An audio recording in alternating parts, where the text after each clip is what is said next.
Let your kids what's it? Welcome everyone to the TheUndercoverBrony Reviews. The episode reviewed today will be Luna Eclipsed, written by M.A. Larson. So Snakeskin, Yeah. I found out why all the ponies were afraid of Princess Luna in this episode. They were afraid that they were going to explode and die. John, no one's gonna get that. That was funny. He told me, he said, hey, for this intro, I'm gonna bring back an old meme. I'm like, okay, what's he gonna do? Are we talking Ugandan Knuckles, Big Chungus, Lazy Town? But it was something I said like 18 moons ago. Yeah, it was the Granny's Gone Wild review.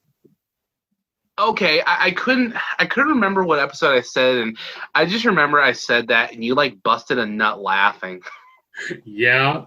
Explode and die. All right, here we go. Explode and die. Okay, so, hey, where are all my werewolves kin at? It's a full moon, everybody, because it's Princess Luna. It's the fandom's little baby. Uh-huh. It's the Brony's little darling, the precious. It's either your favorite character or your least favorite character. It's Princess Luna. Can you say hype? This episode's hype. Can you say built up expectations? This episode had that. You know, if you're watching the show from beginning to now, can you say runs the risk of being overrated? Yeah. Does it? I mean, I don't think so. I think this episode rules. I mean, Jesus, can we just talk? What a great last 5 episodes. I mean, the season 1 finale had, you had Party of One, which was amazing. Then Best Night Ever, which was awesome. Then you have the season 2 premiere with Discord. Then you got Lesson Zero, and then you got this one. I mean, dude, those 3, technically 4, if you count the first episode as a 2-parter. Those 3, technically 4 first episodes right there. I mean, hell yeah, people think this is the best season. How could you not? Yeah. So I recently watched this, and I was able to get a good grasp on what I thought about it. Another M.A. Larson episode, so that's a good thing. Thanks, M.A. Larson. I can't tell if that joke will never get old or if that joke got so old that it's no longer old. Stop, it's already dead. I'm drinking my half shield potion right here. Yep. For all my Fortniters. Yep. So, hey, John, if you ever want that Let's Play channel of yours to get off the ground, just play Fortnite. there was I actually just saw a video from MatPat, and his intro was where he was talking about like a probability, and a classmate asked about another probability, and he's just like, okay, give me about 15 minutes. I'm going to go check this. Everyone else, you can just sit there and play Fortnite on your phone. I don't care. And it was like, yay. I just remember, hey, what's up, guys? This is Dark Samus 288 back with more Fortnite on the Wii U. If you want to contribute to the conversation down below and want to see me do a default dance on my wife's dead grandmother's grave, hit that like button. What's up, everybody? It's your boy Deez. No, dude, you gotta abbreviate your name for no reason. What's up, guys? It's your boy D Sam 2. Yeah, but let's get back to ponies. So yeah, it starts off with Spike dressed as a dragon, which I just love right there. The costumes are like half the episode, which is great. Is that like Twilight the comes down in her Starscroll the Bearded costume, and I just found this out. When she says "Father of the Amniomorphic Spell," that's actually a reference to something. So let's break down amniomorphic. Amniomorphic comes from amino, meaning bowl, and morphic, meaning, well, morph. Starsville the Bearded is a bearded wizard that shapes bowls. In other words, he's, you ready for this? A Harry Potter. I'm dead fucking serious. Emma Larson, you beautiful, beautiful man.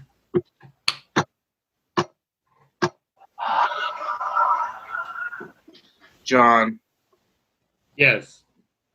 kill me. I literally saw that. I'm just like, oh my fucking gosh, are you kidding I'm me? not going to lie. I'm not going to fabricate. I will not put forward to you a false narrative and try to tell you that that's not clever and funny. But that also made me want to die. Yeah. I'm just like, if you wow. get what I mean. Also, I didn't say this earlier, but like Spike wearing a dragon costume, is that like the equivalent of like, did you ever see Point Break? Remember like the part of the movie where like the Red Hot Chili Peppers rob the bank and they're all like wearing the masks of the old presidents? Is that basically what that is? I don't know. I was thinking of like, in a way, he's like honoring his culture. But if you want to go more morbid than that, he's wearing the skin of a dragon. It's weird. Anyway, so he goes and one of the lines I love from Twilight is like, "Did you even read that book I gave you on obscure unicorn history?" I'm like, wow. That like early Twilight is just obsessed with books, and I find that awesome. But Granny Smith is bringing around a bunch of kids, and and it's like, "Hi, everybody! Great costumes! Happy Nightmare Night, Granny Smith!" And Granny Smith says the funniest line in this whole episode was, "I should have been asleep 5 hours ago." I just love that. Yeah, it's about right. And then, of course, the theme song. You know, you say in Twilight, remembering how much she's to like books. I can't believe I actually forgot that too, because depending on who you ask in this fan base, that was like her only personality trait. You remember that one clip, books? Mm-hmm. So they're strolling around Ponytown and, you know, chilling, relaxing, maxing, all cool, shooting some b-ball out by the school. And then all of a sudden, I forget exactly how it happens, but somehow, some way, okay, Princess Luna makes a grand old entrance, and Now, before this, I have to say, Rainbow Dash is dressed like a Shadow Bolt and is literally like using a black cloud to strike, you know, scare children and stuff, and I love that. And I was dressed as a chicken, even though ironically she's probably the bravest one out of all of them. And I love how, you know, I wish I would have worn this shirt now. But I have a shirt of Pinkie Pie dressed like the chicken from this episode. And I almost wish I would have worn that. But anyway, I love that she's a chicken. I really do. I love how she like acts like a chicken in this episode. It's just so much fun. She was cosplaying as Scootaloo's mom. Exactly. In fact, on the shirt, there's actually an orange chicken with a purple, I don't know, fin or whatever it is on the top of their head. Are you kidding me? Yeah. But then I love how Mayor tries to sound scary, and Spike's like, you know, that'd be a little scarier if you didn't have that rainbow wig on your head. Just saying. And then Sakura shows up with spiders in her hair. Which, by the way, I have to comment. Sakura looked nice with with her hair down. She should have had it like that more. But anyway, yeah. And so she's telling the legend of Nightmare Moon.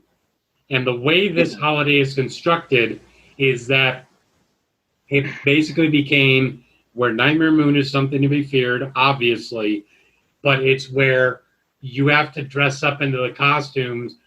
Whereas with our world, it was, to scare away demons. But in the pony world, it was for Nightmare Moon not to eat you. And that's incredibly morbid. Just saying. It's like a mix between the classic like Boogeyman, but also like Ya Llorona for some reason. Mm-hmm. And then just one of those like old school folk tales, just to get kids to behave. Princess Luna shows up, and I love how it is because the guards come in. She's being pulled on this chariot with Bat Pony guards, which is awesome. Which we never really saw Bat Pony guards after this point, which is really sad. Those Bat Ponies, they were so sick. That's where my original icon came from. So she comes down, and I love how like her eyes go completely white whenever there's lightning that happens, which is awesome. And her cloak disintegrates into bats, which is awesome. And she's using the Royal Camelot voice, and she's like, "You have blessed us with this wonderful night, and we must have you adore us," and blah blah blah. And she's like sticking out her hoof and everything, and she's like, "What's the matter with you idiots? Like, love and adore me. What the hell?" The Camelot voice is fantastic. I that's one of the things I remember the most best about this episode, and I wish that they used it as a joke more. If I can be a total fanboy and metaphorically suck off Luna for a second and her character development, can I just say I thought it was awesome how slowly over the show, in this episode, she's like very like refined and stuff and has like all this super stellar vocabulary, but then steadily as the episodes go on and on, as she loosens up, her vocabulary gets more and more casual to the point to where it's probably in some ways more casual than Celestia. Just beautiful. And I love how she's speaking in like old Bonish in a way, that she's still saying like thou and thy and all that stuff. So I'm thinking, this isn't fucking King James. Calm down. Twilight said, "You know what? I'm gonna help her fit in." Celestia and Luna, more like Saul and David. I don't know. Yeah. So one thing I love is when Twilight wants to go help her acclimate. She first finds her right by the statue of Nightmare Moon. And there's a piece of candy in front of her, and it's very subtle.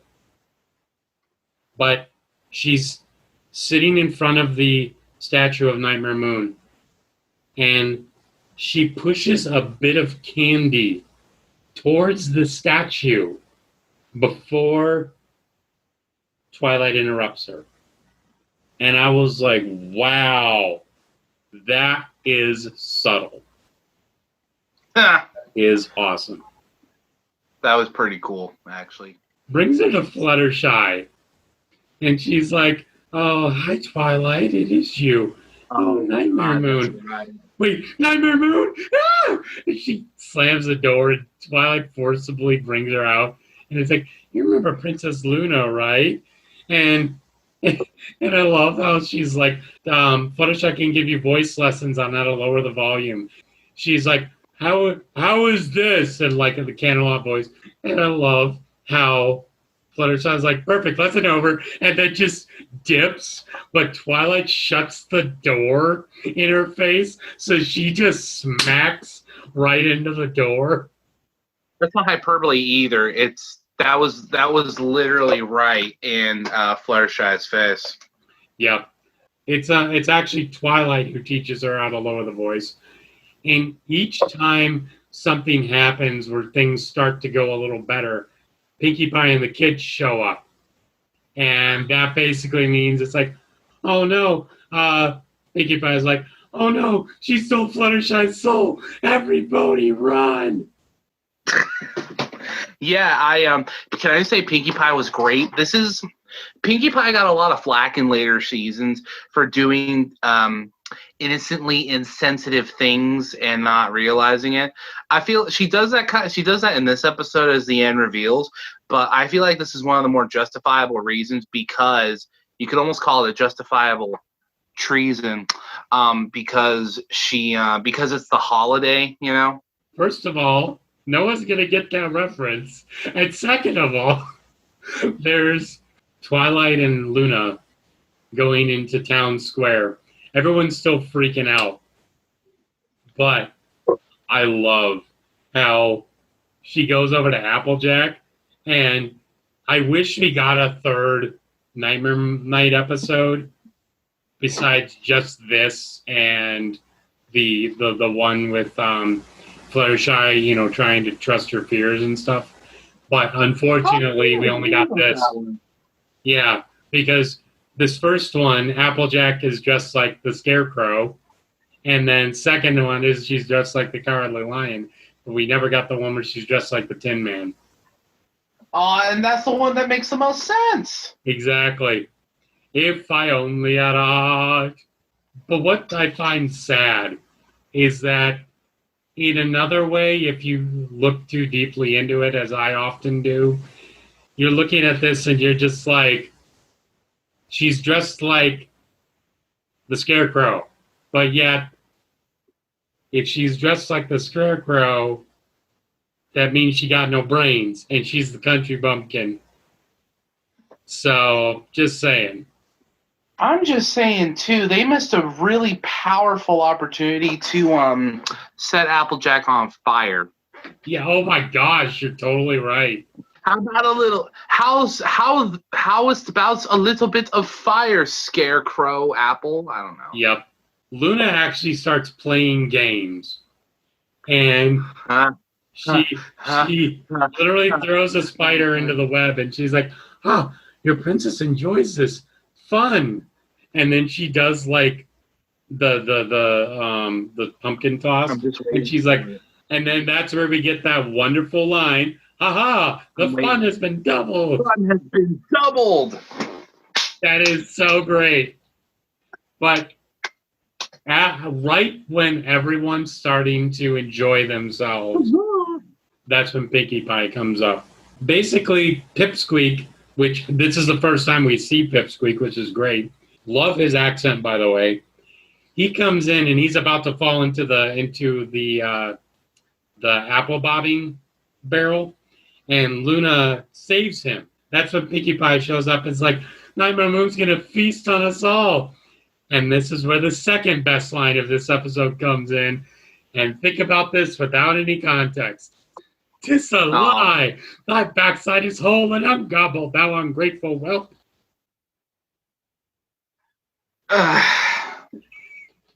Was that just too good for you?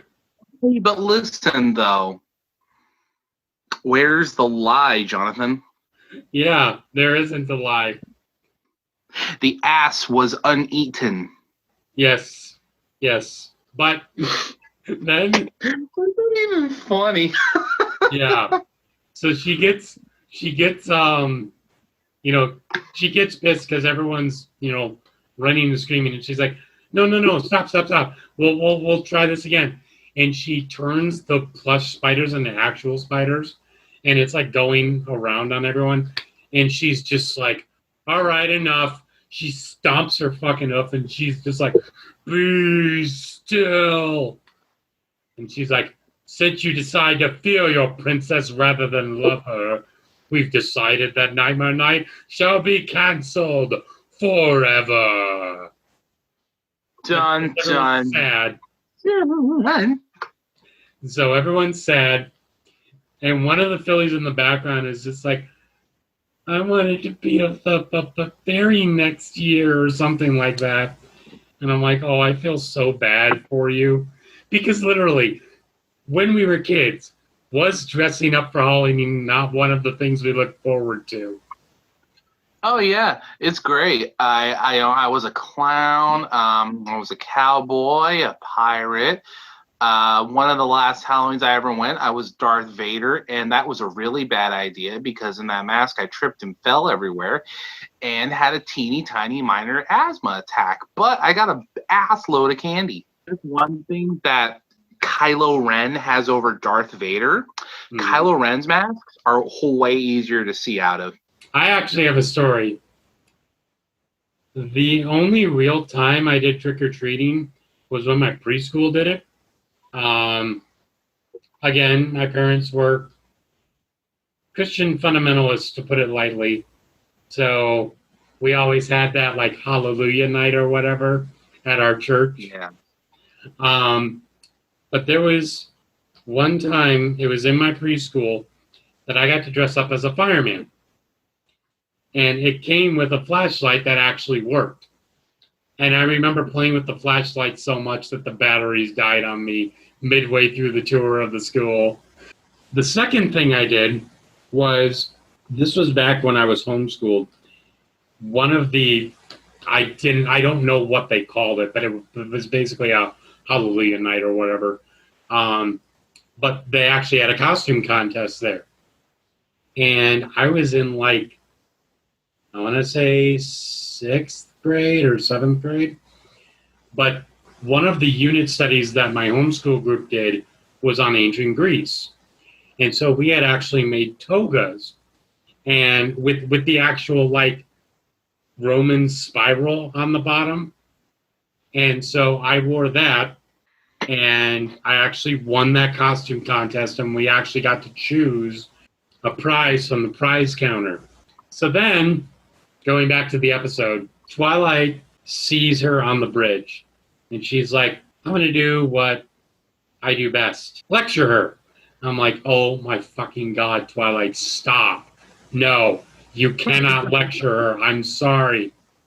That was another thing that I forgot about Twilight in like first couple seasons, was she was just surprisingly bold for a character. You know what I mean?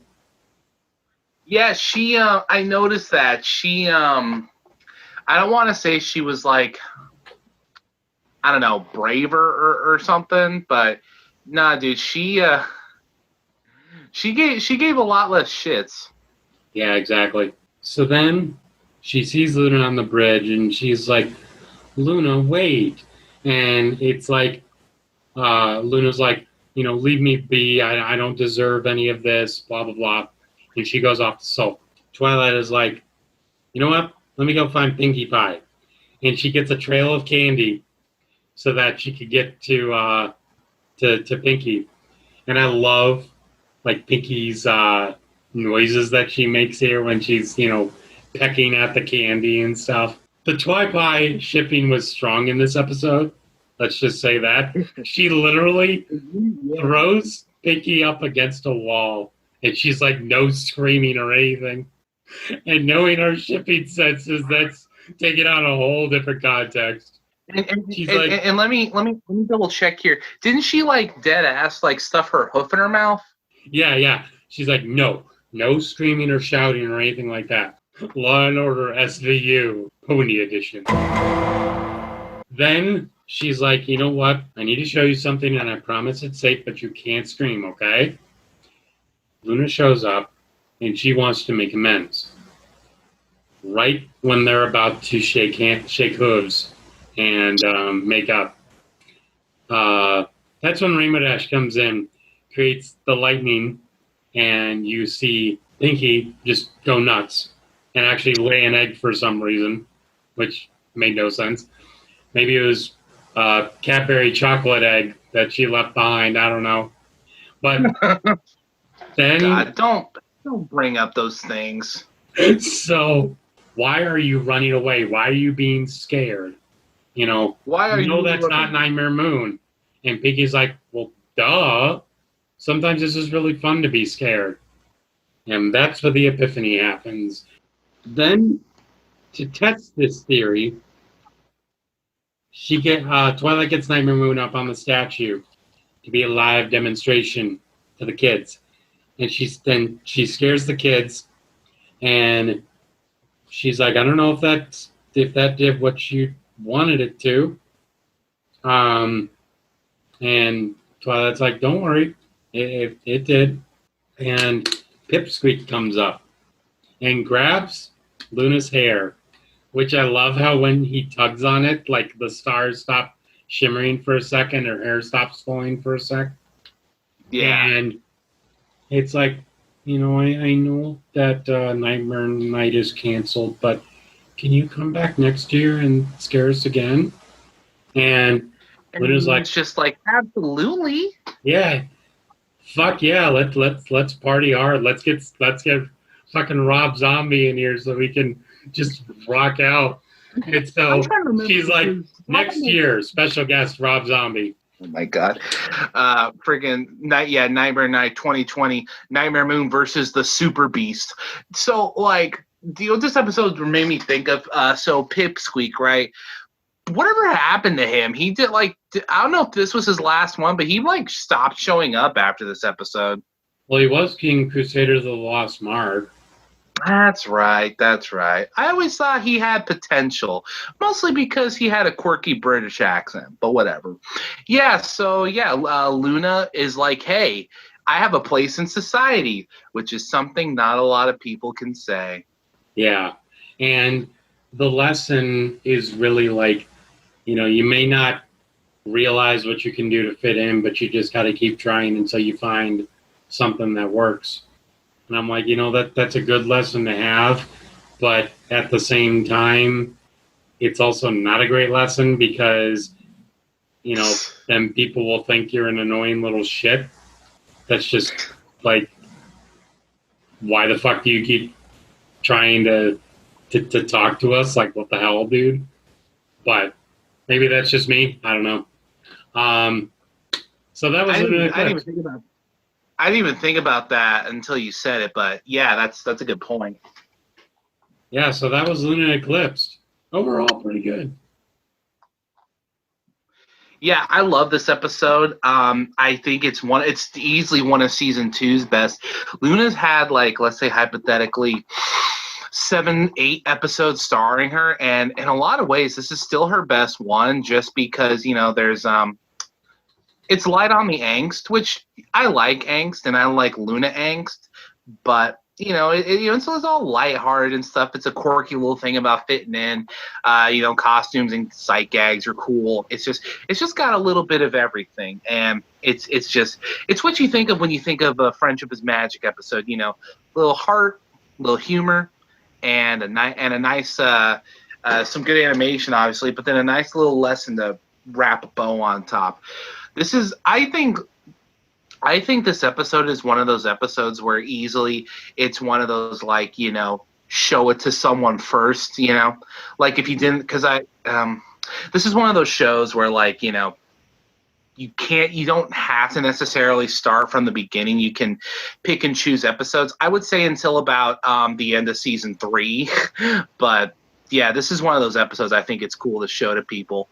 I mean, they should probably see the season 1 premiere first, but you get my point. This episode's a classic, dude. Yeah, it is. So what would you rate it? What would you rate it? I'm thinking an 8.5. It was good. Oh, really? Oh, I was gonna give this a 9.5. This one's practically perfect. Okay. Well, you could definitely give it a 9.5. I have no objection to that. The reason I give it an 8.5 is mainly because, this could be partially me, because for some reason when I first saw the episode the first few times, I didn't understand it. It was really weird. It was confusing to me. I definitely understand it now. But I don't know. It's just one of those things where it definitely has some good moments, but just doesn't really go above an 8.5 for me. Yeah, that's fair. That's fair. I think I still think it's great. Yeah. So next episode. In the next episode, may the best pet win? No. Okay. It's Sisterhood Social. Sisterhood. Oh shit. Yeah. The Rarity and Sweetie Belle episode. The really good one. The It's one that's apparently a really personal good. episode for Josh Scorcher. So, Okay, this is gonna be good. yeah. Indoor plumbing. It's going to be good. But yeah. Gotta put that reference in there. So yeah. Until next time, that's it from me, John. And me, Snakeskin. And we will talk to you guys later. Peace out, Dragon. Adios.